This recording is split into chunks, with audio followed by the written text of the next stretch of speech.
Every couple has their story, and in preparation for today, I reached out to many of the wonderful people up here, your friends. According to your friends, Aspen and Spencer's is a classic will they, won't they romantic comedy of sorts, a la Rachel and Ross, Stabler and Benson, Jim and Pam. It all started like any classic American love story, football. Tom Hanks and Meg Ryan fought over a bookstore, and these two fought over a football. Our lovely maid of honor, Gina, had an extra football with no plan of using it. Spencer and his now best man, Nick, asked for the football, which Gina kindly offered them. Unbeknownst to the pair, however, Aspen had previously asked for the football, and to this day, no one is really sure why. But Spencer had called dibs and taken from me a notary that is legally binding. If Spencer only knew then what finders keepers would later mean. See, this is the part of the love story where the two main characters squabble over petty differences because they don't realize how perfect they are for each other. But where's the good part of that romantic comedy? Where they finally realized they were right for each other? Well, as it turns out, everyone already knew. Their friends knew. Their families knew. They knew. On the drive home, they decided to give their relationship a real chance. Or, as Aspen likes to say, I locked him in the car and made him date me. Since then, their relationship has taken them from the coasts of Southern California to the icy winters of Minnesota, the canals of Venice, growing more and more in love every moment. By the time they started dating, Aspen and Spencer knew everything about one another. Their likes, their dislikes, their quirks, their eccentricities, their hopes, their fears, their dreams. Saying let's date was just a formality.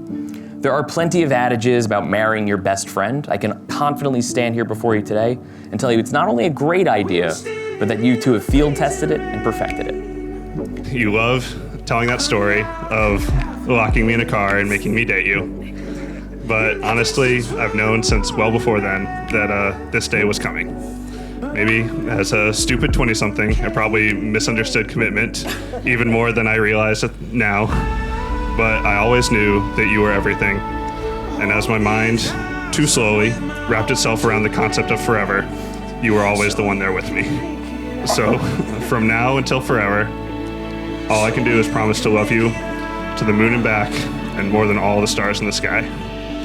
Then, at the end of every day, I vow to always check that the oven and the stove and the refrigerator are all closed and off, that the garage door is locked, down and locked, all the doors are locked, and that all the lights are out.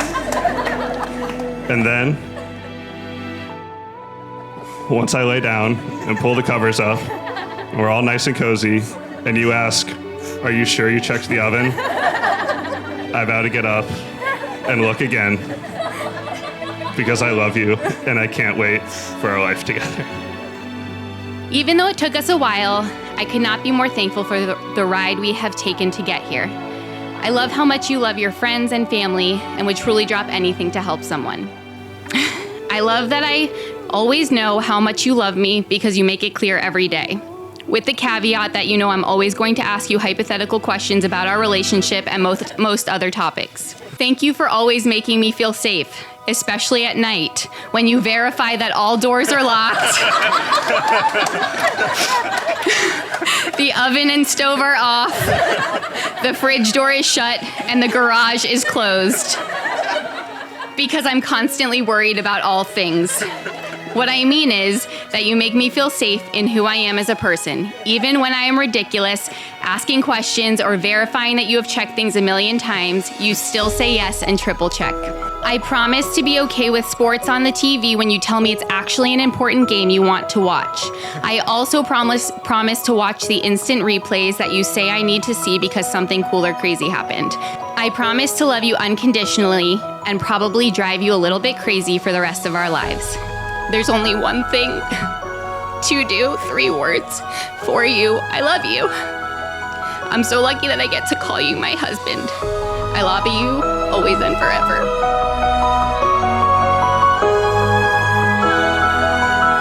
Spencer, it's time to put those very large feet to work. Mazel tov! It gives me great honor and pleasure to now pronounce you husband and wife. You may kiss the bride.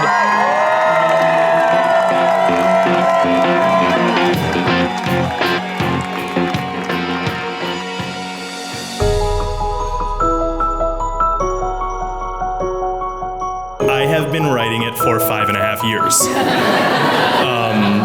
That is not hyperbole or like any sort of metaphor or anything. The first draft of this speech I wrote on August 3rd, 2017. The astute among you might realize that was before Aspen and Spencer were engaged. Yes, it was. That kind of goes to show, I think, how obvious it has been for a long time that they were right for each other and going to end up together. Living with Aspen in Sutton Hall really felt like home. I say this because she was like our really cool college mom.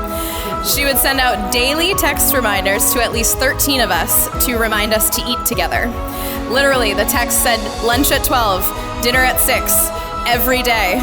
The time never changed, but we got one every day. Since I've known him, Spencer has always been a kind and sweet guy. When our apartment got written up by campus security for having a party where a table had been set up allegedly for beer pong, Spencer passionately defended our honor in a compelling letter outlining why we should not be found guilty, which included the following. I don't know no better, I'm on this every day. You cannot run with me, boy, I'm a heavyweight. Baby, I know what's coming, I could barely wait. And when it was on, they wanted me gone, boy, I'm here to stay. Stop calling me little bro, I got mileage on me. Walked in with the whole team and we riding on it. Yeah, more action than no talk, I went quiet on him.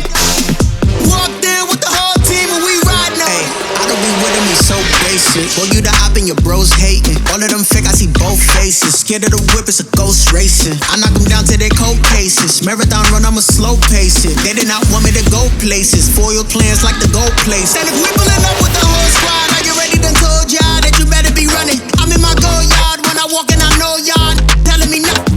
Man, it's okay if y'all in denial. I get the chip on them and I bust out the south side. Is that Vigo de Gallo? Boy, yo, stop it, quiet. If it's no, I done got it. See my jewels, shining, shining. White diamonds, Miley Cyrus. Private jet, private pilot. Look at me, stylish, stylish. Masterpiece, body, done. Hey, I don't know no better, I'm on this every day. You cannot run with me, boy, I'm a heavyweight.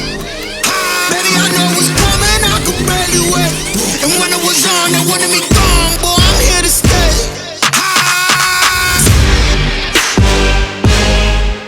Run with me, boy, I'm a heavyweight. I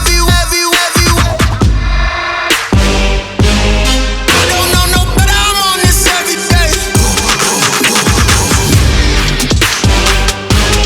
You cannot run with me, boy, I'm a heavyweight.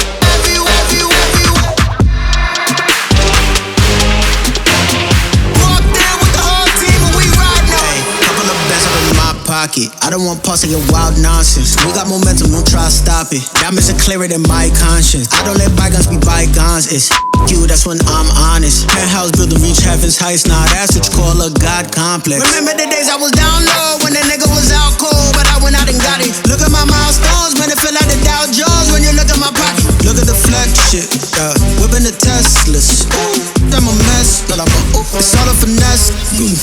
Boy, yo, stop it, quiet. If it's no, I done got it. See my jewels, shining, shining. White diamonds, Miley Cyrus. Private jet, private pilot. Look at me, stylish, stylish. Masterpiece, body, done. Hey, I don't know no better.